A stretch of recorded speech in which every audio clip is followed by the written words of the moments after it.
Breaking news mga kabayan, Turkey Air Defense System ipinakalat sa Presidential Palace ng Syria matapos mag-deploy ang Israel ng maraming mga fighter jets sa Syrian airspace. Turkey, ginagaya ang Israel Iron Dome, layer air defense system ng Turkey. Tinatawag nilang Steel Dome. Iran, bumagsak na economic fury ng Amerika na ipinataw sa Iran. Mas matindi ang pinsalang kanilang naramdaman. Militar ng Iran hindi na sinasahuran. Pera nila, paubos na $1. Ang katumbas, 2 milyong Iran Rial. Good news naman para sa Pilipinas mga kabayan dahil meron na tayong 2 Jose Rizal class frigate, 4 na Malvar class frigate. Aba, Secretary Gibo, magdadagdag pa ng 2. Hindi lang yan mga kabayan, Pilipinas at South Korea gagawa ng military logistics supply ship dito sa Subic Bay sa Pilipinas. And actually, we hope to have the first co-production Philippine-Korean LSS, logistics supply ship. The first one co-produced.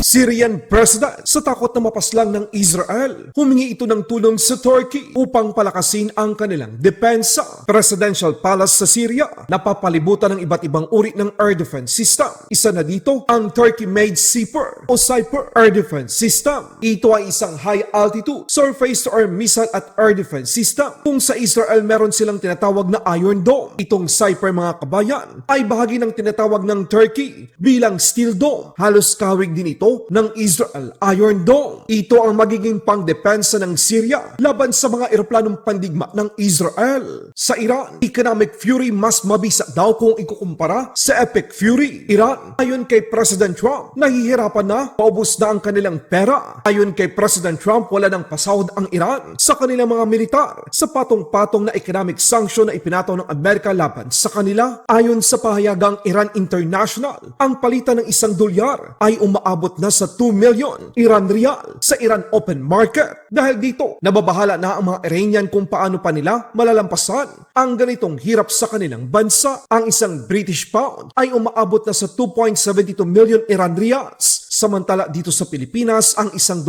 ay katumbas lamang ng halos nasa 61.65 peso. Mas inuna kasi ng Iran leaders at military nila ang pagbili at pagsupply ng napakaraming mga armas sa kanilang mga proxy upang suportahan ang kanilang maling gawain sa Middle East sa halip na ibuhos sa mga infrastruktura na makakabuti sa pamumuhay ng kanilang mamamayan. Sir, turning to Iran, the shifting economic warfare towards Iran, does that indicate that the military options in the region for the U.S. are limited? No, not at all. It just means that we're seeing what happens. They have no money. They have no Navy. They have no Air Force. They are not paying their soldiers. They're not paying their police. They have 350% inflation.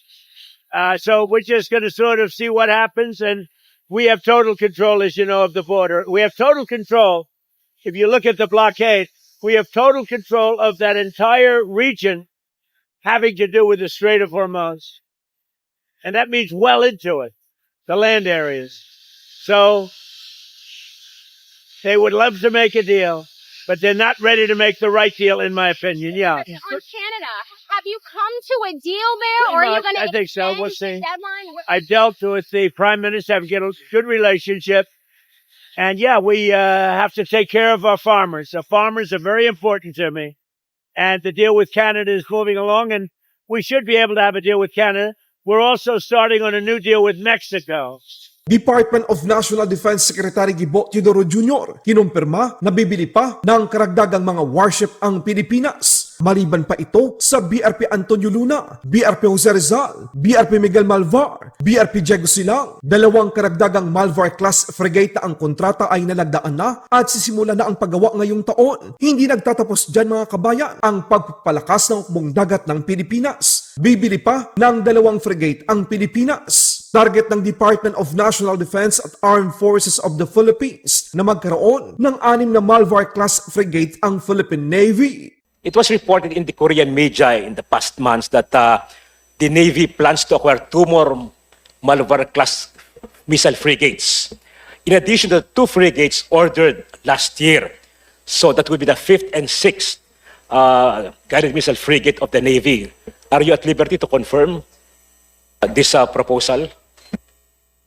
Definitely, Your Honor, there is an intent really to acquire, but the trigger has not yet been pulled.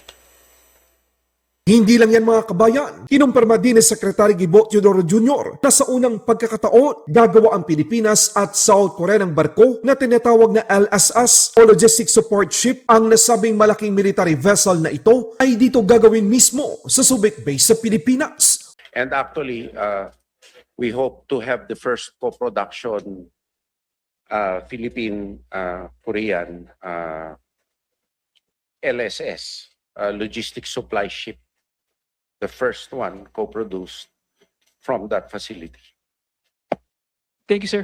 Thank you. Wow na wow! Ang pagiging arogante naman ng Chinese Embassy sa Maynila, pinalagan din ni Secretary Gibo Teodoro Jr. The statements speak for themselves. I believe, there are some, undeniably, that the pronouncements speak for themselves. However, I'd like to point out too that the Chinese embassy website itself is not a diplomatic website anymore, but it is already a propaganda institution that enjoys the freedom of speech that we enjoy without extending reciprocal benefits to us in their own home country. Ngayong araw naman, formal nang tinanggap ng Philippine Air Force ang huling batch ng mga S-70i Black Hawk helicopter na siyang kukumpleto sa 32 mga Black Hawk helicopter na inorder ng Pilipinas sa bansang Poland. Sa ngayon, meron ng 47 mga S-70i Black Hawk utility helicopter ang Philippine Air Force. What makes big meeting was the word to release, so we're to release my breast, sir. Where you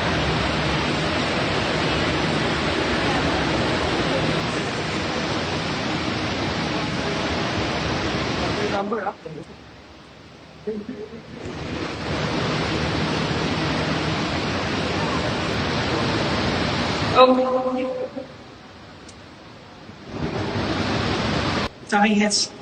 Yes, sir.